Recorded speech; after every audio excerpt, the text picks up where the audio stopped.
What's going on, America? This is Kevin in Kevin's Corner. And before I get started with this video, I want to give a shout out to Sherwin's gun range in Whitcliffe. That's the Cleveland area. So if you ever in the Cleveland area, they'll treat you real good. That's Sherwin's gun range in Whitcliffe. I told the gentleman today I was in there shooting, and I used the wrong type of bullets, y'all. And you know, I felt bad about it. I felt real bad. I left some shells laying around, you know, just practice shells. I didn't want to spend the extra money on brass, so I had some funky old aluminum shells, and I left them. And when he found out, he was hurt, and so was I. I told him, I was like, look, man, I'll stay and help you clean it up. I'm not sure, but you know what? Tell you what I'll do. I'll mention you on my videos. And he was like, all right then.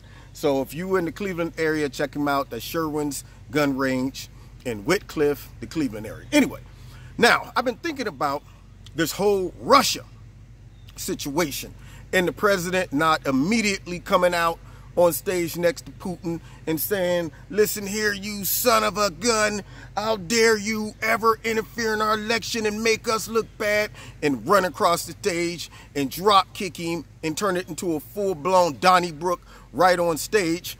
And people are now, you know, of course, the liberal media and the Democrats are claiming that the president is, for whatever reason, soft, and he doesn't believe our intel people over Putin. But guess what? Neither do I. Not to mention the guy who's over it right now went on TV and kind of threw the president under the bus. It all makes me get real concerned. Now, I'm going to tell you why. Because, first things first, the president and all of the Trump supporters, they realize that the intel community has been anti-Trump from the time he started running. And I'm talking about the people in the hierarchy, okay? Brennan, Clapper, Comey, all of them, Strzok, all of those guys. They've all shown to be crooked and also to kind of create this whole false narrative. So they're not beyond reproach. They're not beyond putting together some fake, phony intel. Secondly, if you are a logical thinking person and you find out that the Russians hacked the DNC's email, the first thing you would want to do is check the server. Now, the reason I say that, other IT experts were saying that the type of data taken from the server couldn't have been done from the outside in. It had to be somebody who took it from the inside and gave it out. Now, remember, it ended up getting to Julian Assange. Julian Assange said that the Russians did not give him that intel, and he said that if they really knew who gave him the intel, they would feel stupid. Now, here's the irony of this, is Julian Assange never been wrong. He's 100 for 100. So if he said that the Russians didn't give it to him, then you probably could take that to the bank. You know, unlike the FBI, who have been caught lying many times, some of those, you know, Comey and all of them, Brennan, all of them, unlike them. See, they're not 100 for 100. They've been caught lying about this whole thing. But nonetheless, Julian Assange says that the Russians didn't give me this stuff. And then he goes on to talk about how he protects his sources. And he said that his sources risk their life. Now, without saying directly, he says, for example, there was I think he was 28, a 28-year-old Seth Rich. He said, a young man, I forget his age, but I think it was like 28. He said, 28-year-old man got shot recently in Washington, D.C. in the back, and they said that it was a robbery gone wrong. What kind of robber shoots you? Take the risk. Go all to the whole level of shooting you and walk away with nothing. Leave your money, like $250 in your pocket, your watch. You know, you rob for nothing. That's what you did. You just robbed somebody for nothing. All the risk. See, if I'm gonna ever be a criminal, I'm not gonna be the criminal that busts into a bank, give me $100, because you're still gonna do the time. I mean, if I'm gonna do something, if I'm gonna do a crime, I'm gonna go in and say, I'm taking what? How much is it? How much does it take? To $3 million? Let's do it. But for nothing? For $250? You're gonna go in and shoot up a whole bunch of people and walk out with nothing? Go to prison for that? So these people were either the dumbest criminals in the world, or they wasn't trying to rob Seth Rich. They were just trying to kill Seth Rich. Now, there's a rumor out there, and you know, I'm not gonna speak on it too much, but someone said they had a email, John Podesta, saying something about how he know who the leaker was and he was going to make an example out of him, which is kind of ironic that Seth Rich was killed, and Seth Rich worked in IT, and he was a Bernie supporter until he found out that the DNC was, of course, undermining Bernie's campaign. Now, if anybody was to have any motivation to throw the DNC under the bus and to send out that information, it would probably be somebody like Seth Rich, not to mention that Seth Rich worked in IT, so he would know how to do it. Now, let's just follow some of the crumbs, the lead. If Robert Mueller and those guys are so smart and so brilliant, and the evidence is supposed to take them to the crime, okay, then why do we have a gentleman right now talking about, hey, listen, I know that Seth Rich was the contact for Julian Assange. Come over, come talk to me, come interview me. But no, they don't want to talk to this guy for some reason. And the news don't want to interview the guy for some reason, even though he's going, I'm telling you, I can confirm that it was Seth Rich who was dealing with Julian Assange, but they don't want to interview him. Why is it that Robert Mueller and all those brilliant geniuses over there who wants to get to the bottom of this Russian collusion situation, why don't they just say, well, you know what? We're going to go over and talk to Julian Assange. Why don't they just say, look, DNC, we need to see that server to see exactly how it was hacked. Was it downloaded from the inside and then taken away, or did somebody from the outside breach it? But they didn't do it. They asked for it, I guess, and Hillary and them just said no. And they were like, well, there you have it. I mean, we can't go any further. There's nothing we can do. They said no. I mean, what, you want us to subpoena them? You gotta be kidding me. That would be following the facts. That would be crazy. That would be doing what's right. And we're not here to do what's right. We're here to do what we feel is right, okay? Like corrupt the whole FBI, CIA, and everybody else who's in power up here. That's what we're here to do. We're here to make everybody look bad and make the whole American population distrust us. That's what we're here to do.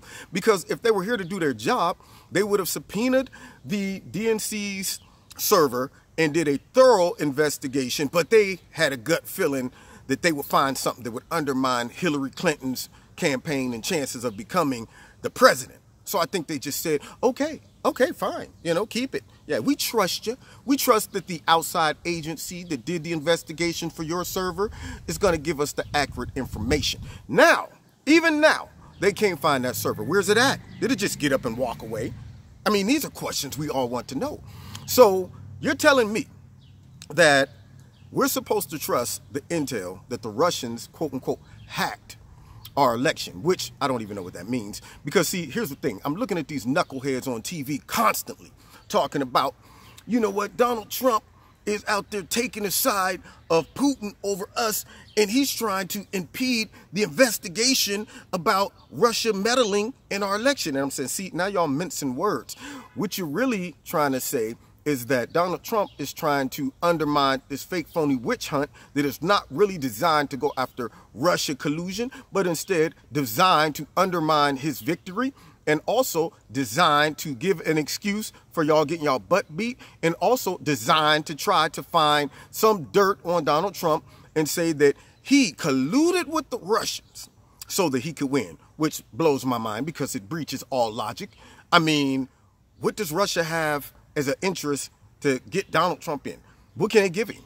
I mean, are they paying him? I met with a gentleman yesterday, one of my boys. We sat and we talked about this stuff. No logic whatsoever comes into the argument. I mean, it's just all types of wild theories, just throwing stuff on the wall to see if it sticks. And I'm going, where's the evidence? Is he receiving money? Or are there phone calls between Putin and Trump? I mean, is there some written emails like, hey, Putin, we need to talk about how we're going to collude so I can win? I mean, did Putin promise him something? These are outrageous things that people just suspend their logic and buy into whatever jargon these people on TV says. And so even though this doesn't make sense, and even though Russia has been trying to interfere with our election for years under all these administrations, now all of a sudden, it's a big deal. Now all of a sudden, Donald Trump's supposed to stop the press and make a choice. And the choice is either to deny that Russia tried to interfere with our election, which would confirm that he must have colluded, and he must be a secret agent, and he must be a traitor, and this is treason, and all of these things, or Donald Trump's supposed to become so hard and angry about this whole situation that he cuts off all communications with Putin, that he starts throwing all kind of unnecessary sanctions and penalties on Russia, and further drive a wedge between us and probably drive them into the arms of China, or even worse, drive us into a conflict with Russia, all because the Democrats got their butts beat.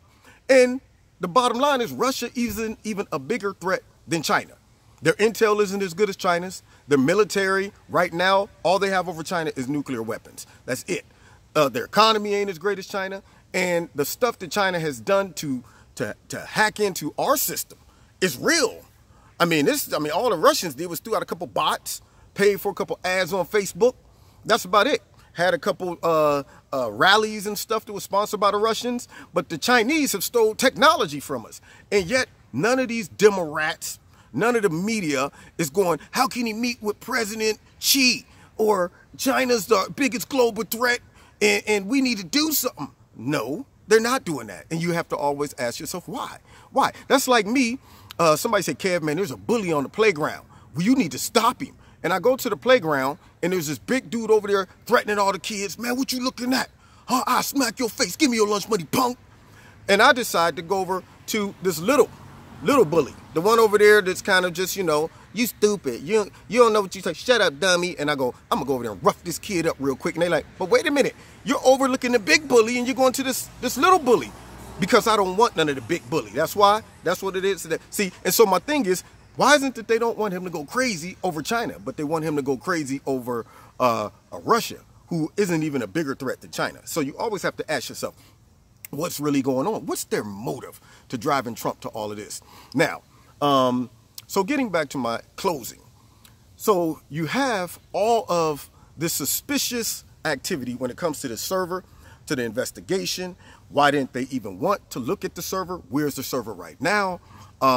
Could that have been done, the hacking? Could it have been done from the outside and downloaded that type of information, that much information from the outside in? Or could it be an inside job, of course, that was taken and given to the source, Julian Assange? And why aren't they following up on all of those crumbs, all of that evidence? Why aren't they interviewing the guy who says, I can confirm that Seth Rich was the contact? Why aren't they asking Julian Assange, can you show us proof that it wasn't Russia? Why don't they want to really find out that if Russia interfered or downloaded the server or not? Or are they just content with just saying, you know what, we're not going to go any further because we're just going to go ahead and say that it was Russia so that we can put Trump in a predicament to have to deal with this, and it's going to haunt him trying to negotiate further when it comes down to Russia, putting America in grave danger, multiple levels. One, all of these dummies in Congress and in the Senate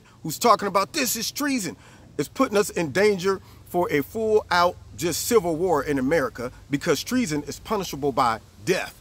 So you're telling me that the president, simply because he questioned the intel community, which it ain't like it's unwarranted. It ain't like they just all honest and open. It ain't like they've never lied to us. It ain't like they've never done things to make Americans think stuff was one way, only so they can push an agenda and get us on board and get us all angry and support whatever campaign or cause they want. It ain't like that never happened.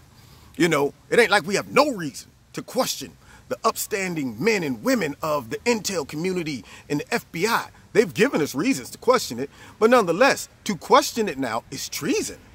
Wow, those are big words. Now you see why people are walking away from the Democratic Party when they start saying stupid nonsense like that. Things like this is like the Holocaust. If my family member was a part of the Holocaust, I would once again line all of them up in a line and hit them with the three stooges. Cross all their faces. Yeah, when they're saying things like this is going down as like a Pearl Harbor situation. This right here is going down like a 9/11 situation. Who's died? How many people have died from President Trump not smacking Putin on stage or saying that, and they're like, well, he had to retract his words. Frankly, I think President Trump don't buy it. Even though he did the politically correct thing and was like, well, I meant this word, I meant that word. I think deep down in his heart, he's going, I think this is all garbage. For political reasons, I'm probably going to say, all right, fine, I'll take the information from my intel community. But deep in his heart, I think he has a lot of questions, like I do. Like, where is that server and why didn't y'all pursue that? So yes, that's a legitimate reason to question it. And so you got people out there saying that this is treason. That's dangerous to our country. All right, it's dangerous to the presidency. And then not only that, you're putting us in a position to possibly go to war with Russia.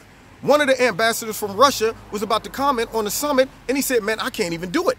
He said, if I say something nice about Trump, then the media and the left is going to run off talking about, see, the Russians are praising Trump because he must be a part of the Russian collusion situation.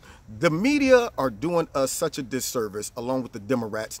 And yet when Trump says things like the media, now notice what he said, the fake news is the enemy of the people. And that's the go-to they always go to. Is it dangerous that this president is out there attacking the media, upstanding organizations? You know, I mean, just longevity, people is credible sources like CNN and MSNBC and ABC News and the New York Times and all of these credible sources. Is it dangerous that he's attacking them, saying that they're fake news and the enemy of the people? When you see them doing things like dividing our country, launching a disinformation campaign, mixing up facts, taking things out of context, pushing false narratives, bringing people on their program to make wild claims like this is treason. The president talking about shadow governments. Not one person on that show checked that guy when he said, well, I'm just wondering when a shadow government's going to step up.